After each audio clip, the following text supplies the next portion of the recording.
Stellar Blade's developers said it clearly. Eve and Lily are like sisters.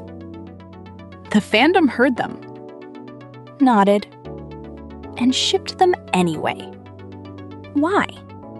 Because the fandom is crazy? Because it sees romance where there's nothing? Or because there's something in that bond, something the developers built so well that it escaped their own intentions? Today, we're gonna find out. Stellar Blade is a game that made noise for a lot of reasons. Eve's design, the fan service controversies, the comparisons to NieR Automata. But if you're on this channel, you already know that's not what I'm here for.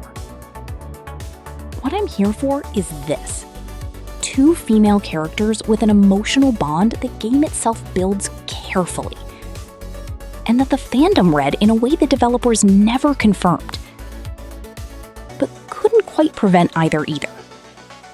In this video, we're gonna look at Eve and Lily. What connects them? Which specific moments generate that romantic reading? And what that says about how we build bonds between female characters. And yes, as always, there's an illustration. Stay until the end. Stellar Blade is an action game developed by ShiftUp, a Korean studio exclusive to PS5. The world? Humanity was driven off Earth by creatures called Nativas, and now survives in orbital colonies. To reclaim the planet, they send in the Andro-Eidos, soldiers engineered to fight what humans can no longer face. The setting on the ground is a destroyed Earth, ruined cities, mutated ecosystems, and one last human settlement called Xeon that serves as the base of operations. Eve arrives in a drop capsule. Her mission is clear. What wasn't in the plan was Lily. And that encounter is where everything interesting begins.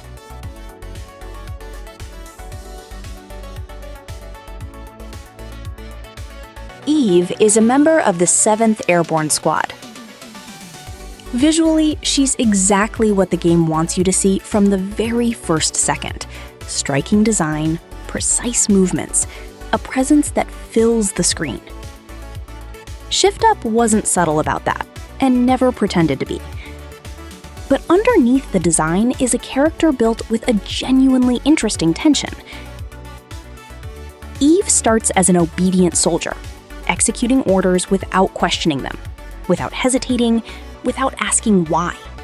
She's efficient, she's precise, she's exactly what the system needs her to be. The problem is Xeon. Because Xeon is full of real humans, with real stories, with real losses, and every interaction with them leaves a crack in that perfect obedience. Eve starts asking questions that weren't in her programming. She starts doubting orders she used to follow without a second thought. Her nature as an Andro-Eidos is key to understanding all of this. Eve isn't human in the biological sense, but she's not an empty machine either. She exists in that in-between space that NieR Automata explored with 2B. That place where the question isn't whether she can feel, but what she does with what she feels. And that comparison isn't a coincidence. ShiftUp openly acknowledged NieR's influence on the game's development. Emotionally, Eve is stoic on the outside, protective on the inside. She contains, she observes, she acts when necessary, and not much more. But that containment has cracks, and the most visible ones appear when Lily is in danger. That's where the fandom pays attention, and not without reason. Lily is from the 5th Squad, engineer and technical support, not a frontline fighter. Her concrete role is keeping Eve's drone operational, a drone called Tacky, which evolves throughout the game thanks to her upgrades. Without Lily, Eve operates at half capacity. That's not a minor detail. The game built a functional dependency and then turns it into an emotional one. Personality: cheerful, a little naive, with a steady humor that contrasts with Eve's seriousness. On paper, that sounds like the classic serious and funny duo. But the game does something more interesting than stopping there. Lily has her own story before Eve. In the side missions, her connection to Ibuki, a member of her own squad, is revealed. We don't get every detail, but the weight Lily carries from that loss says something important. She's not just tech support with jokes. She's a character who knows what it means to lose someone, who learned to live with that absence, and who, despite all of that, chose to form a new attachment to Eve. That completely changes the reading. Lily doesn't get close to Eve because it's her mission, or because she has no other option. She gets close because that's who she is, because her way of existing in the world is to connect, to care, to show up. And in a destroyed world, where most people survive in isolation mode, that's almost an act of courage. The game's most revealing moment depends entirely on how much time you invested in Lily's story. If you complete her affinity meter, she has a narrative shield at the final climax and survives.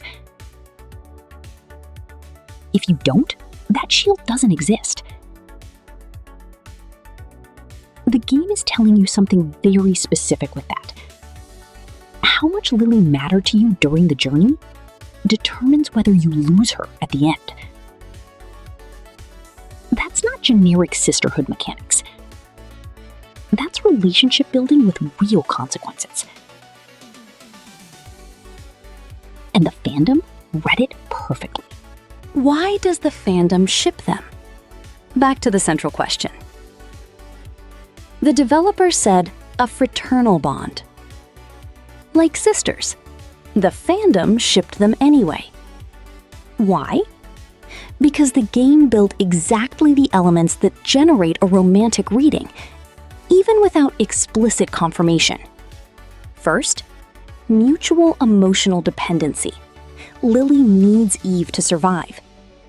Eve needs Lily to keep Taki operational. But that technical dependency becomes something more when the game shows you the real consequences of not having built that bond. Second, the branching ending.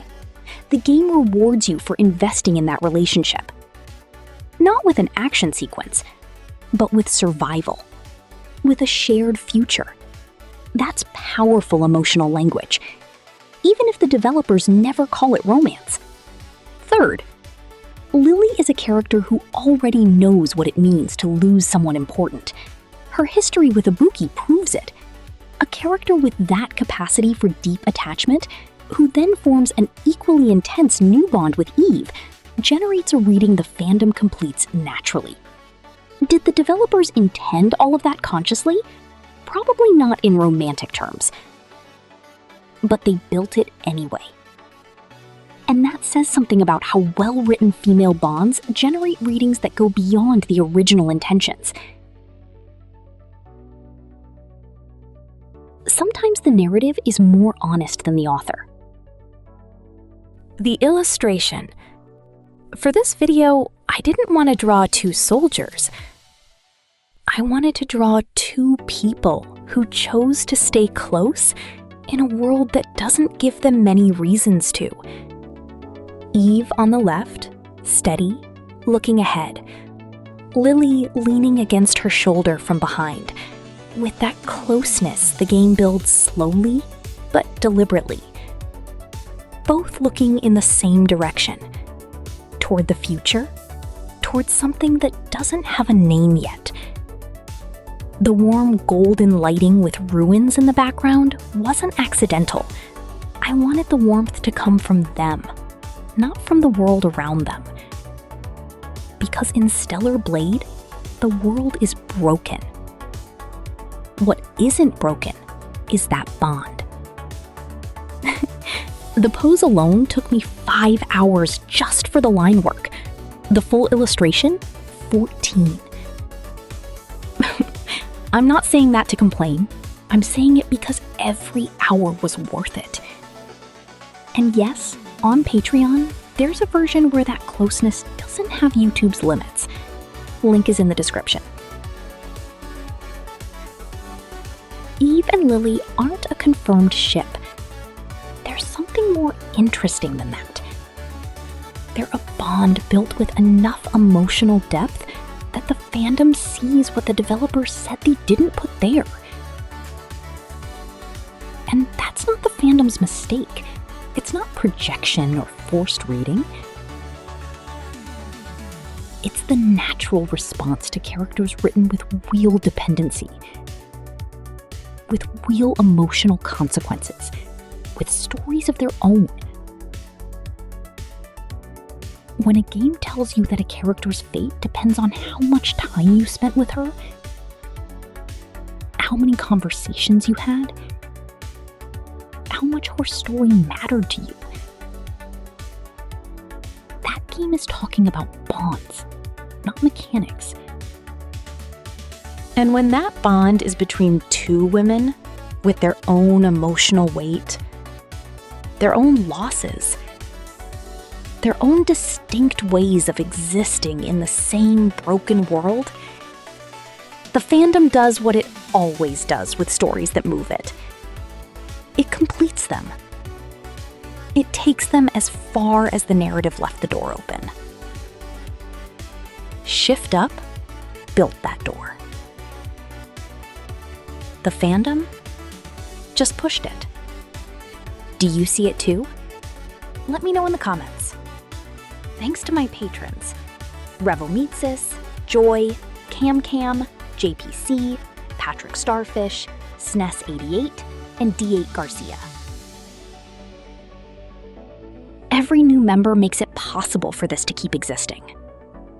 On Patreon, I'm uploading color illustrations, comic pages, and alternate versions of the artwork from each video, including the version of Eve and Lily without YouTube's limits. Link is in the description. Sometimes developers build something, and the fandom finishes it. Eve and Lily are exactly that. A bond the game left open, and that every player closes in their own way. See you in the next one. Manos manchadas de tinta, gritos que